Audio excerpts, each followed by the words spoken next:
chers confrères dans l'épiscopat, chers fils prêtres, religieux et religieuses, chers diacres et vous tous, chers peuples de Dieu. Depuis la nomination et l'ordination de Monseigneur Ephrem comme évêque propre du diocèse de Franceville, jusqu'à aujourd'hui, 4 novembre, où il célèbre sa première messe pontificale hors de son diocèse, l'Église au Gabon est dans la joie. C'est pourquoi je vous invite à vivre dans la joie, car la tristesse ne nous appartient pas. Oui, bien que l'Église particulière qui a Mouela soit en deuil par la perte du jeune abbé Joël Niaman, décédé la veille de la fête de la Toussaint, c'est l'Église au Gabon tout entière qui est dans la douleur. À travers cette épreuve, je saisis l'occasion qui m'est offerte pour présenter mes sincères condoléances à l'ordinaire du lieu, Monseigneur Madega, évêque de Mouila, à son presbytérium et à la communauté catholique tout entière, sans oublier la famille biologique de l'abbé Joël. Oui, Excellence, Monseigneur Madega, vous venez de passer 8 ans à la tête de la conférence épiscopale du Gabon. Cela a été très prenant pour vous, car il a fallu représenter notre Église à toutes les rencontres extérieures et internationales pour faire entendre la voix de notre Église particulière. Soyez-en remerciés pour tout le travail abattu et soyez-en rassurés que le fait de laisser la présidence de la conférence ne signifie pas que vous allez prendre la retraite. Non. Nous aurons toujours besoin de votre expérience et de vos conseils. Je dirais même mieux, jour et nuit, rendez-vous disponible et je suis sûr et je le sais que vous le serez. Quant à vous, chers confrères, membres de la conférence épiscopale, c'est à l'unanimité que nous avons été élus par vous, président et vice-président de la conférence épiscopale du Gabon. Nous vous en sommes très reconnaissants pour la confiance portée à nos modestes personnes.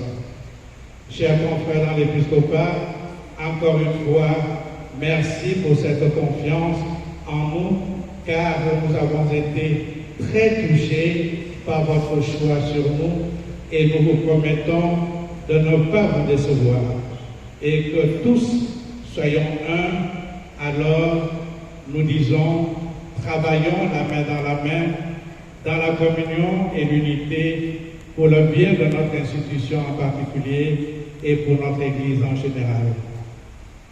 Ainsi, unis, nous serons forts, mais désunis, nous serons faibles.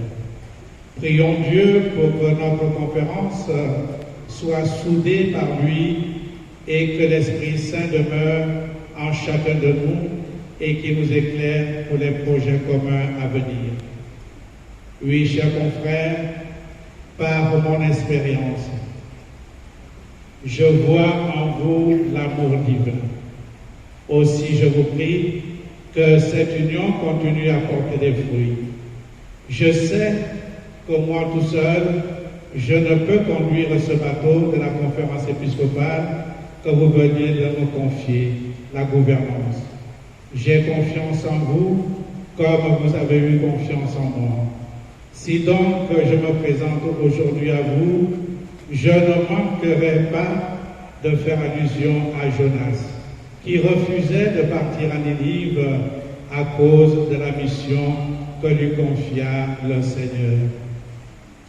Alors je me suis dit, cette place de la conférence épiscopale du Gabon me présente l'image de Jonas que Dieu avait choisi pour aller évangéliser à Ninive.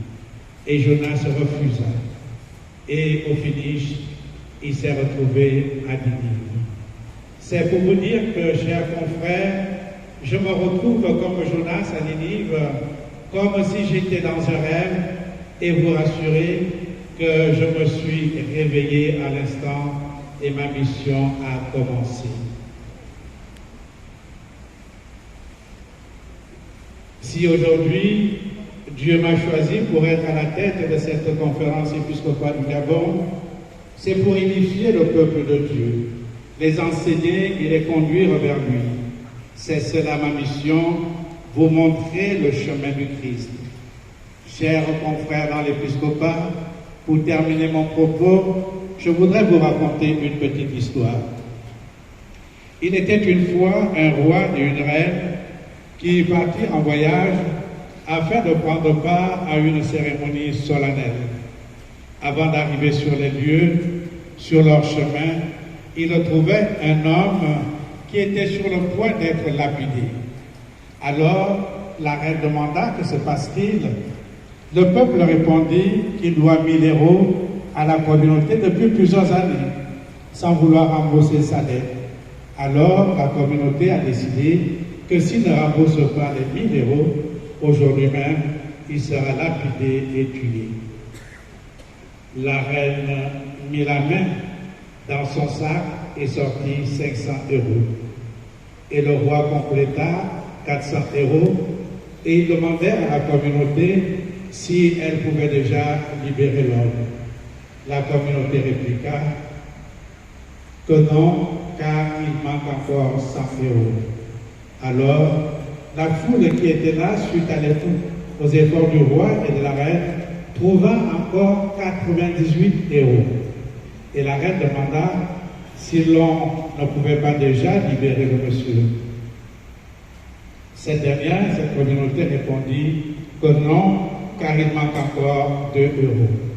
Et si nous ne les avons pas, nous finirons par le lapider et donc le tuer.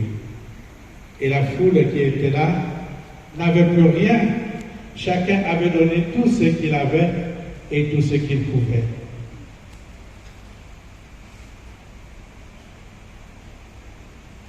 Il n'avait plus rien, alors elle décida de l'amener pour le tuer. C'est comme cela que la reine se mit à crier « Attendez, attendez !» La communauté s'arrêta pour écouter la reine. Et la reine dit « Alors, avant de l'amener, essayez de fouiller ses poches pour voir s'il n'a rien. » Et en fouillant les poches du monsieur, on trouva les 2 € qui manquaient. Et c'est ainsi qu'il fut sauvé. La paix du Christ. Amen. Alors, que signifie cette petite histoire? Chers confrères dans l'épiscopat, chacun de vous représente soit la reine, soit le roi, voire même la foule. Vous m'avez tout donné, la confiance, l'amour, pour conduire la conférence épiscopale. Mais sachez-le, vous pouvez tout me donner, mais si moi-même je ne fournis aucun effort, la conférence n'ira pas de l'avant.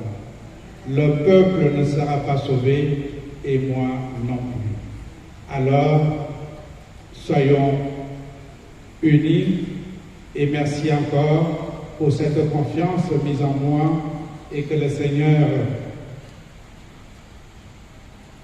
nous garde dans la paix, l'amour et la confiance mutuelle pour le bien de notre Église et pour le salut du peuple de Dieu à nous confier. Je vous remercie.